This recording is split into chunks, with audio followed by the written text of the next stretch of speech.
আসসালামু আলাইকুম।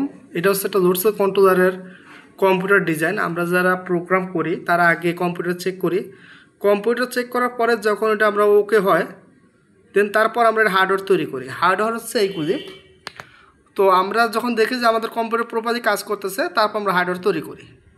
হ্যাঁ, তো আমরা যেহেতু এখানে একটা লোডসেল কন্ট্রোলার অর্থাৎ ওয়েট তৈরি করেছি, তো আমরা এখন কম্পিউটার চেক করবো যে এটা কাজ করবে কিনা।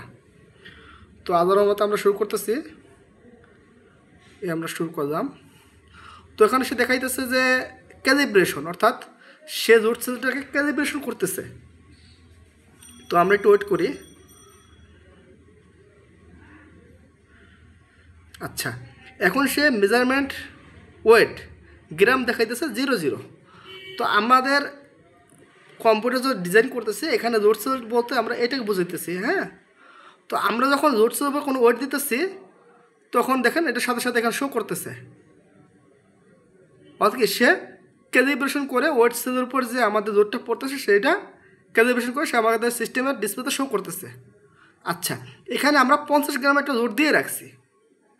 আমরা আরও বাড়াই, 110 গ্রাম একটা লোড দিয়ে রাখছি। আচ্ছা, 110 গ্রাম যে লোডটা যে আছে এটাকে আমরা ওটার উপর রেখে আবার নতুন করে মেজারমেন্ট করব। সেক্ষেত্রে আমাদের কী করতে হবে, এখানে 0 বাটন যেটা আছে এটাকে আমাদের চাপ দিতে হবে। চাপ দিলে কী হবে, এই লোড সেলের উপরে যে ওয়েটটা আছে এটা অটোমেটিকভাবে 0 হয়ে যাবে। এখন আমরা নতুন করে যে ওয়েটটা দেবো সে এটা আবার এখানে শো করবে। হ্যাঁ, এই যে নতুন করে আমাদের 101 কিন্তু ছিল, অর্থাৎ 110 গ্রাম ছিল, এটাকে আমরা 0 করে দিছি। এখন নতুন করে যেটা আমরা দিতেছি সে আবার সেটা শো করতেছে। আচ্ছা, এটা হচ্ছে আমাদের কম্পিউটার ডিজাইন করা। আমরা এটাকে যে কোনোভাবে মডিফাই করতে পারবো, অর্থাৎ আমাদের ইনপুট যে কোনো একটা সিগন্যাল নিতে পারবো এবং এটা আউটপুটের একটা রিলে অথবা একটা স্টার অন করতে পারবো। এটা মূলত ডিজাইন করা হচ্ছে আমার এক বড় ভাইয়ের জন্য। সে হচ্ছে আমাদের সৌদিও আজিম ভাই, সে হচ্ছে এইটা আমাদের আজিম ভাই। হ্যাঁ, তো আমরা মূলত তৈরি করছি এটা ভাইয়ের জন্যই। তো আমরা ভাইকে এটা ইনশাল্লাহ দিয়ে দেবো। আসসালামু আলাইকুম।